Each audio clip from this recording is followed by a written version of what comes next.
Welcome to Doing the Work, a Naples integrated recovery podcast.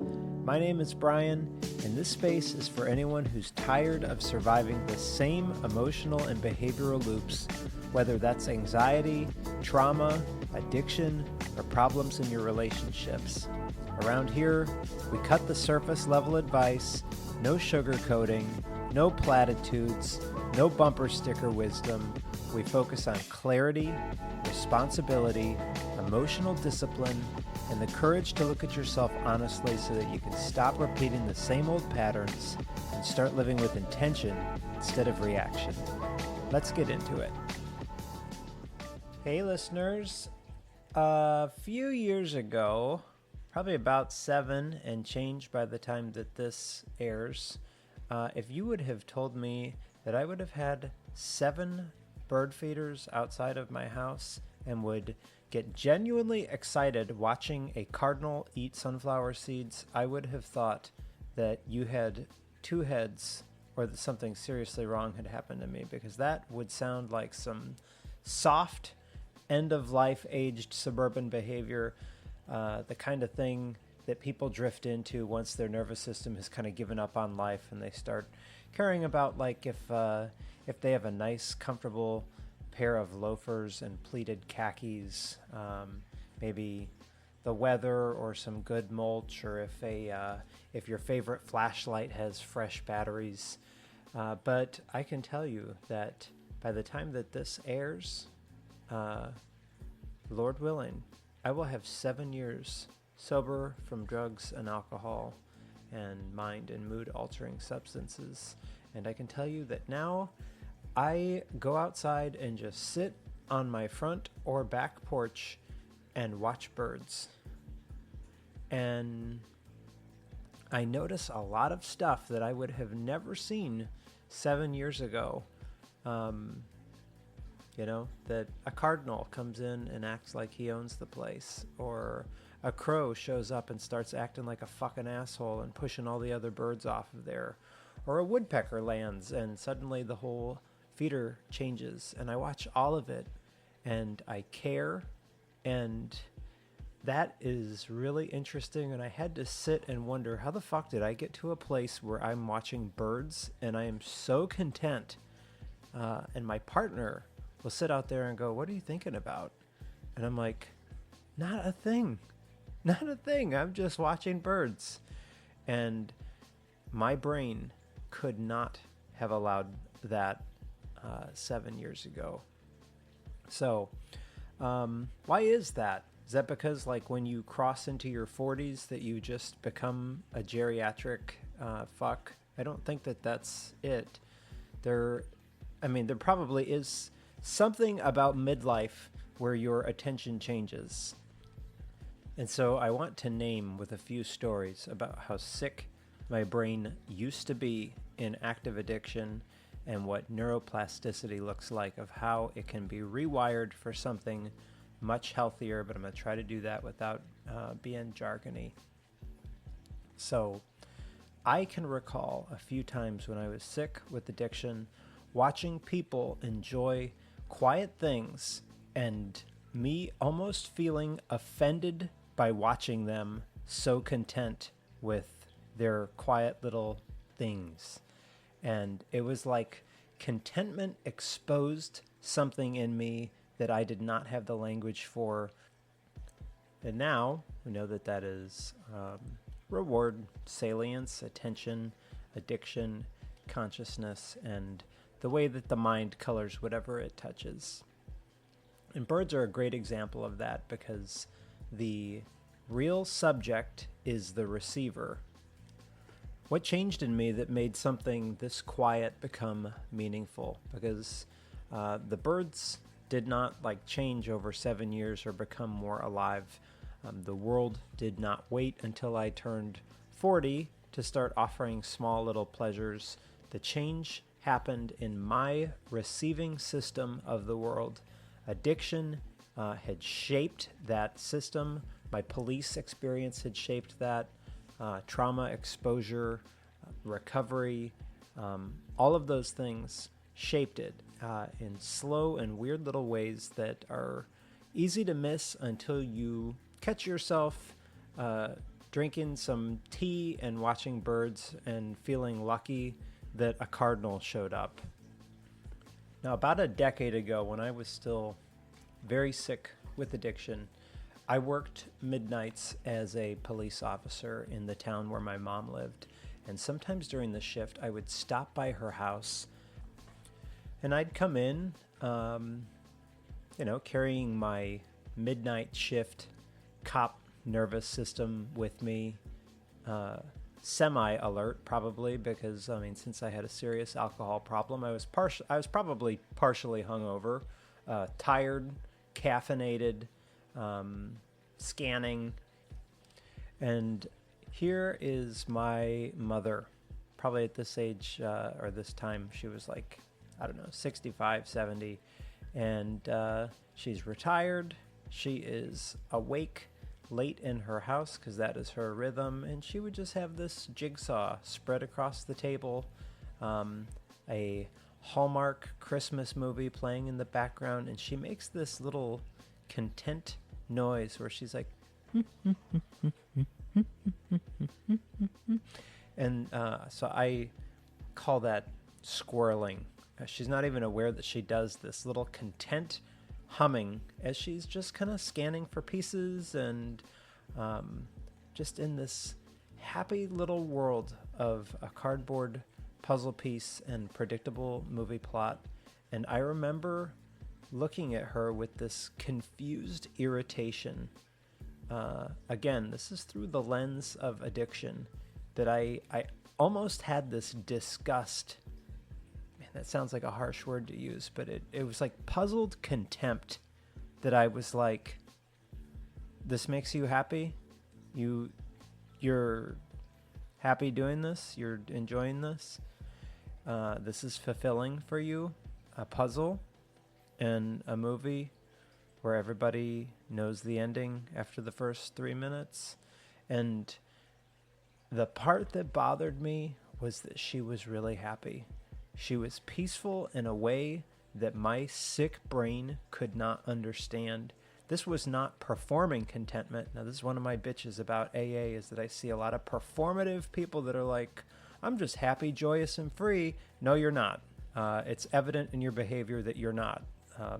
But this woman was not trying to prove anything. She was simply enjoying something slow, repetitive, ordinary, and harmless. And I could observe it and I couldn't enter it. That memory really stands out to me because it shows the addiction so clearly, that I was just watching something that seemed so boring, but looking back, I was seeing that from a sick-brained, hungover, overstimulated, dopamine-starved brain, because there's nothing wrong with the puzzle. Brian's receiver was damaged. And I saw the same thing a few years later when I was in residential treatment. So eventually I did get help for my addiction. And one of my roommates was this old guy named Norris. He was probably about 75 or 80. And we had no TV, no internet, no easy stimulation. And it was like a Saturday night, and Norris, of course, this guy, he lived on Oat Bran, okay? I mean, he is your stereotypical old guy. And he had this massive John Adams biography book. It could have stopped a AR-15 round. This book must have been 1,000 pages. And he would just sit there with his glasses on, lick his finger and turn the page, and occasionally chuckle quietly to himself. And I remember thinking, like a week or 2 weeks sober, I was like, holy fuck, if this is what sobriety is, I am ready to relapse already. And I want to be honest about that because it captures the state of how sick my brain was better than any kind of polished recovery language ever could. Norris was enjoying this book, and that is all. He was probably inside of this world of history, argument, personality, politics, language, memory, curiosity, and all I saw was this old man with a 1,000-page manuscript, and I had no escape, no access to absorption. All I could feel was agitation. And this is one of the tricks of addiction, is it convinces you that your inability to enjoy a normal life is evidence that normal life is empty. Because the puzzle looks stupid. Well, 7 years later, I still don't like puzzles. The book seemed unbearable. Now I read all the time. A quiet room felt like punishment because my brain was so loud, and a sober evening seemed like the universe took away the only thing that had any voltage. The sick brain has no humility about its own condition. It does not say, hey, I have a damaged reward system that cannot metabolize subtle pleasure. It just says, this fucking sucks. Now, there is a old Buddhist psychology idea that helps here. And this is not a religious sermon. I just want you to think about this useful idea. Your consciousness is colored by the state that is moving through it. We experience the world through the condition of the mind that is receiving the world. So a room can feel safe or irritating or lonely or warm or boring or sacred or pointless or threatening, depending on what is happening inside the person who is sitting inside of it. Now, that may sound obvious until I put a little bit of pressure on it. So let's use an example of a soccer game.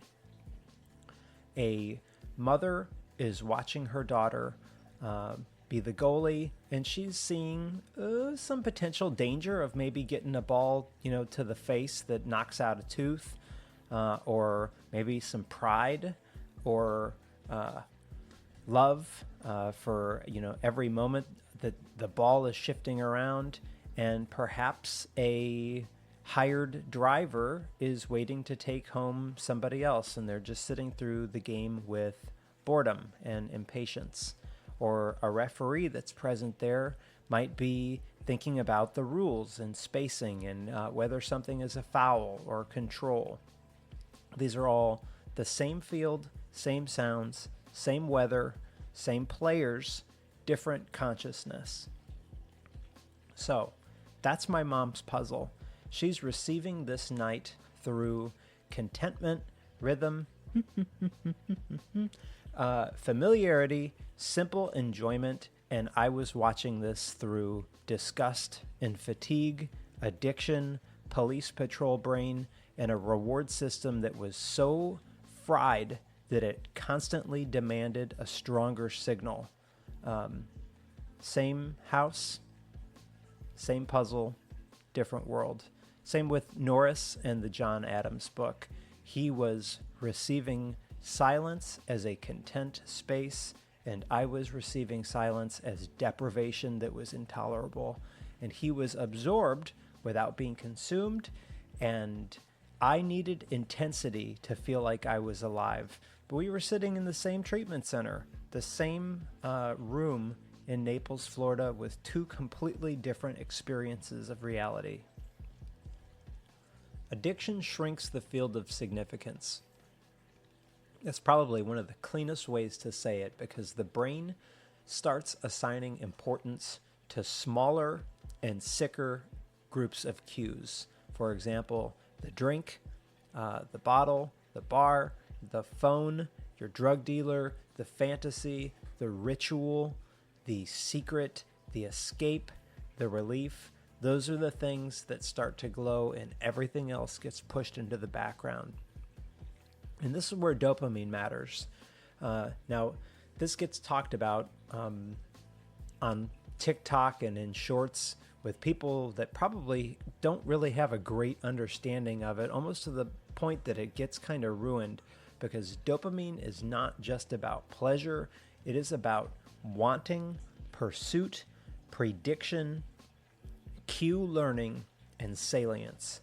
Now, I don't want to get too science heavy, but salience is your brain's marketing system. It decides What pops out of the background and says, hey man, pay attention to this? And in addiction, that system gets trained around spike and relief. The brain learns that certain cues can predict a powerful state change, and those cues become bright neon lights. And after several years of repetition and training, then ordinary life starts to look very dim compared to those bright flashing neon lights. A jigsaw cannot compete with a nervous system that is trained on intensity, and a 800 to 1,000 page biography cannot compete with a brain that has been trained on chemical relief. The same way that a cardinal at a feeder cannot compete with a nervous system that is demanding escape because every moment is intolerable. And if your nervous system has been trained around escape, novelty, and immediate mood alteration, then that quiet moment could be perfectly good, but a sick brain has lost access to that frequency. The receiver is damaged. And this is why early recovery can feel so bleak for people. So if you hear some bumper sticker slogan like, oh, just enjoy the simple things, that is fucking insulting to somebody who cannot even receive that channel because their brain is so sick. Coffee is just coffee. Going for a walk is just a walk. They don't have access. They can't see and feel and hear the same things that somebody with a not sick brain is experiencing. So for them, you tell them, just read. Well, that's just staring at paper. Silence feels like everything that they are avoiding is all present all at once. And a normal evening can feel like there is just no color in life. The world might be present, but the reward system is sampling it in low resolution, and it can detect urgency, craving, irritation, and relief, but it struggles to detect texture. So this is one part that I wish more people understood about addiction and recovery, is that quiet pleasure requires a healthy receiver, because you can put somebody in front of beauty, peace, love, music, books, nature, prayer, ordinary family warmth, and their consciousness might not be able to receive it. The thing may be good, the person may be genuinely loved by others, the room may be safe, and the brain is not able to receive those things as nourishing. That was me looking at my mom. She had the capacity for this puzzle in this movie, and I just had disgust and contempt, because contempt was easier than admitting that I didn't have access to what she did. Or this is me watching Norris. He had capacity for John Adams and history and silence, and I saw sobriety as prison because my nervous system could only understand reward if it came with high intensity. And this is why the bird feeder is evidence now, because it shows me that my receiver has changed. And that's at 7 years, okay? 7 years is how long it took for my receiver to start getting signals like that. That now I can notice birds, that I can care when one shows up, or I can feel interest when the feeder gets busy, or I can kind of laugh at a squirrel that is trying to manipulate around that. Okay, this is what kind of old man I am, is that I buy specific feeders that, are squirrel resistant. These are not things that I would have thought of 7 or 10 years ago. There is I'm going to go back to like a technical Buddhism map about senses and consciousness. So a bird lands on a feeder. Your eye receives color and movement. Maybe your ear hears chirping, or the seeds coming out, or the scraping of the feeder. The body receives stillness, in my case now, or probably 10 years ago, restlessness, and then the mind adds its own weather. Memory, mood, craving, boredom, gratitude, irritation, peace. Try to stay with me on this map. The useful point is that the bird never arrives by itself. The bird arrives into consciousness already colored by something else. Because if I am anxious, if I'm thinking about how the contractor for the construction job that I'm doing has fucked me over, then I am not seeing it. If I am angry over something that happened, then filling the feeder may feel like, oh, God, another chore, like go fill the bird feeder. If I am restless, then I have to check my phone every 10 seconds while I am sitting on the porch. And if I'm clear, then the same bird and squirrels become vivid.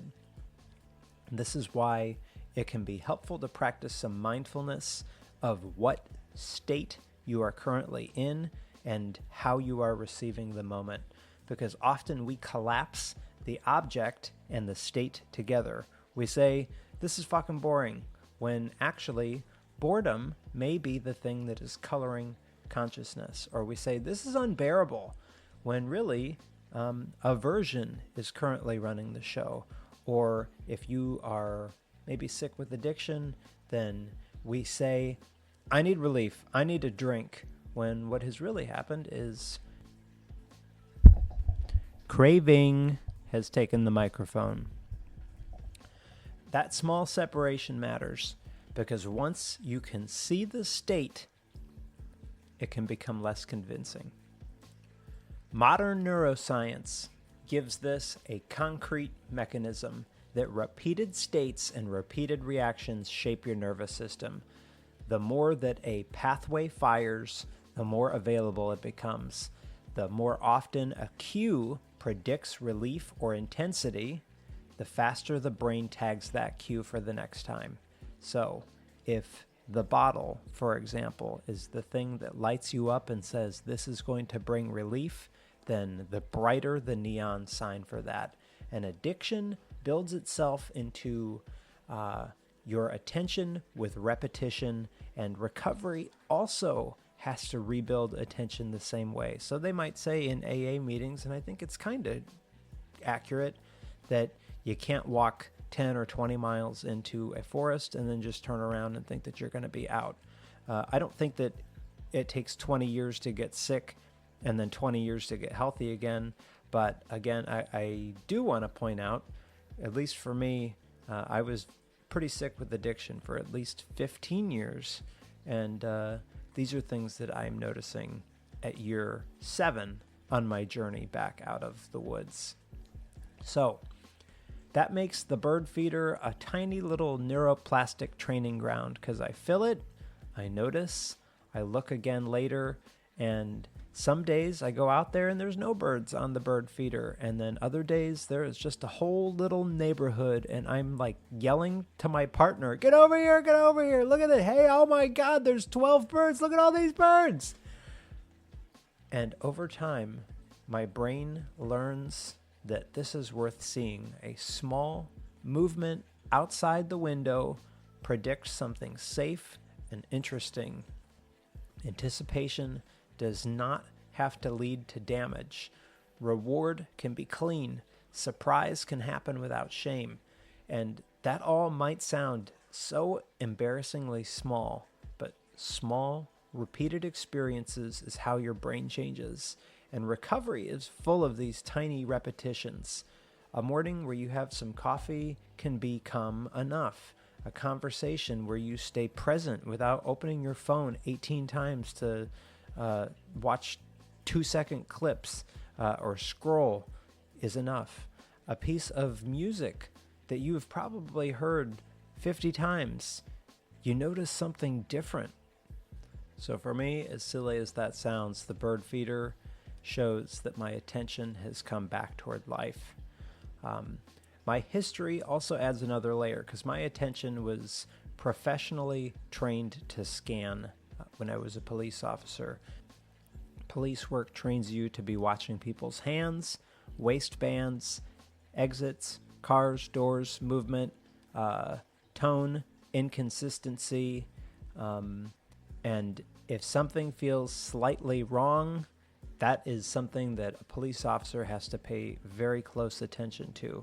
Then add in midnight shift, that has its own nervous system. There's a lot of weird people and a lot of weird shit that happens after dark, which is why I kind of like being home at 8:30 or 9 o'clock. And a bird feeder uses some of that same machinery with a different target, because now I'm watching movement and I'm noticing small shifts, tracking behavior. The difference is that the movement is safe and my old scanner gets a harmless assignment. It can look for life instead of danger. It can notice instead of bracing. It can track without having to intervene. And for me, that's part of the pleasure, is my nervous system gets to be awake without being armored. And for a brain that is shaped by police work, addiction, trauma, exposure, and responsibility, that is a very particular kind of relief. Damn, I hate to do this, but I gotta go to work. So I am gonna come back in a few hours. If the mic sounds different, that's why. Stay tuned. Go grab a cup of coffee. Go see what kind of birds are outside your front door, and we'll check back in a few minutes.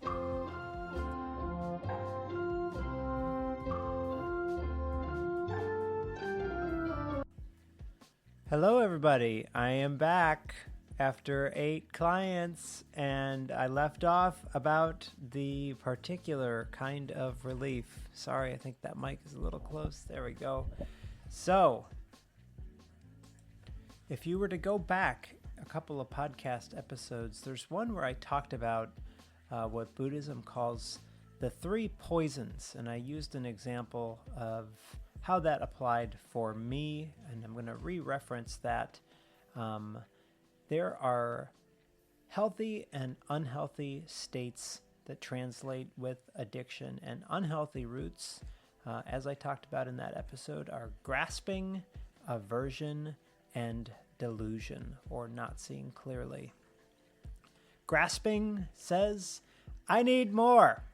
Aversion says, I cannot stand this feeling of like boredom or whatever the thing is. And delusion says, this time it's going to be different. And that combination can run a life. It can make a person chase relief while calling it freedom. It can make escape feel like self-care, and it can make the next drink, the next hit, the next scroll, orgasm, purchase, or argument feel like the solution, and then depression or anxiety follows, because the state that you act from usually creates consequences. Healthier states would include mindfulness, steadiness, generosity, clarity, love, trying to find some balance. And I think that that is where the bird feeder is a very helpful, useful image, because I put the food in the bird feeder and then I just wait and pay attention. I enjoy life that I don't own. I create conditions and then I wait. I cannot make the birds come. I cannot make a cardinal stay. Cannot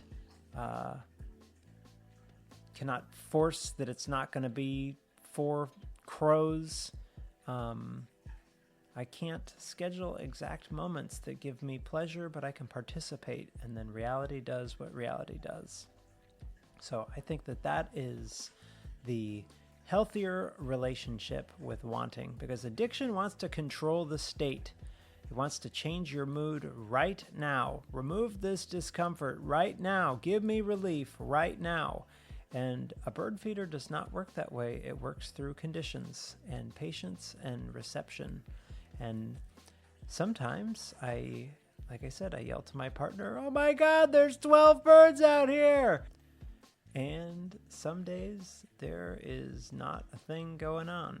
And when that happens, then I get to see what my mind does with that too. Beauty requires capacity. And I think that that is one of the important ideas here. A nervous system that is only in survival mode spends every bit of energy on danger, relief from uncomfortable states, prediction, control, and escape.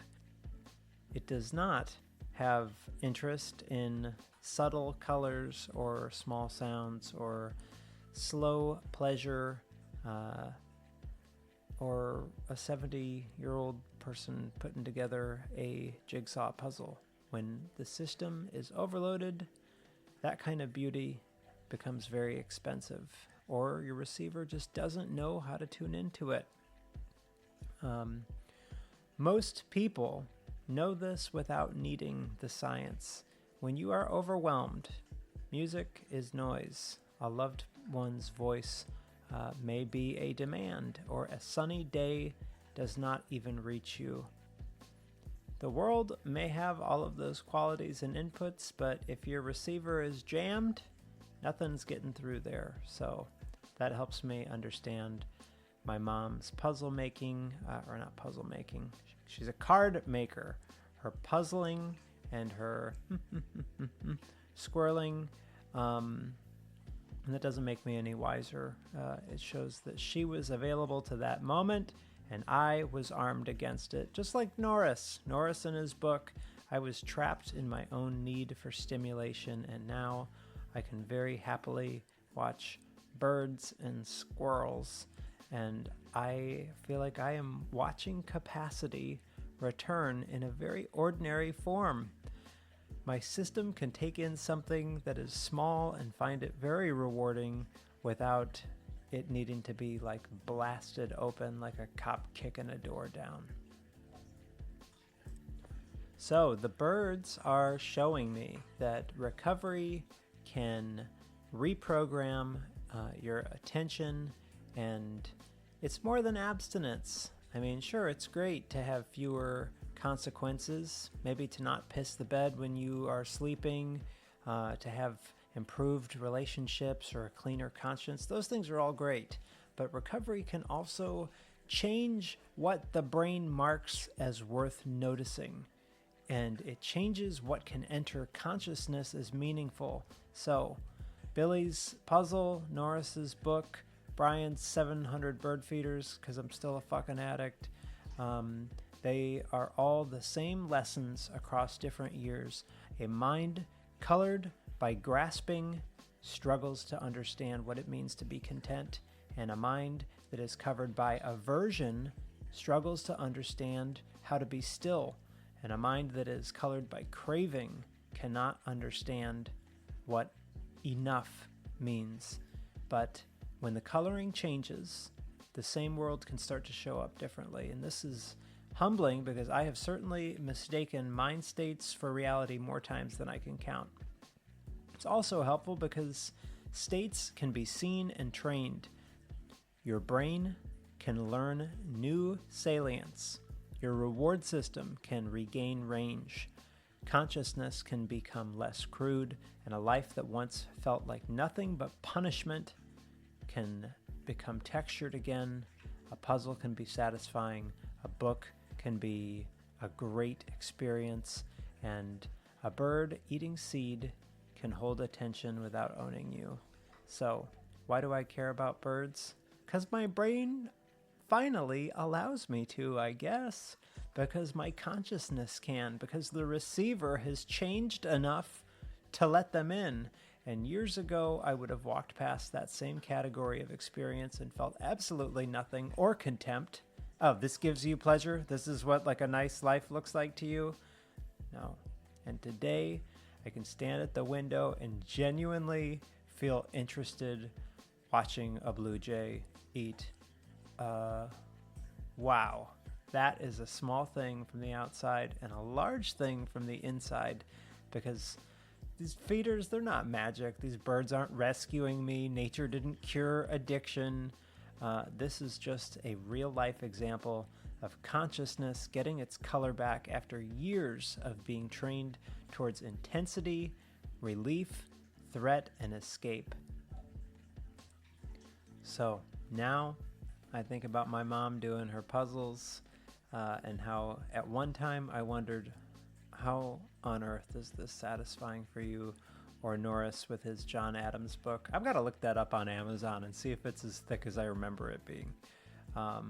And in that moment, the thought of sobriety looked unbearable. And now I am the old guy with my comfy khaki Dockers pleated and my loafers and a flashlight with good batteries, watching the birds and going, oh yeah, pesky Peggy the squirrel is back, Davis. And he's like, that's really good. I'm really glad that you're happy about the birds. So I can understand something now that I couldn't understand then. These people, they were not settling for a smaller life. They had access to a quieter one, and my system was just too messed up to hear it. 7 years ago, 10 years ago, I saw quiet contentment, and I thought, what the fuck is this? And today, I can watch birds eat, and I'm like, oh my goodness.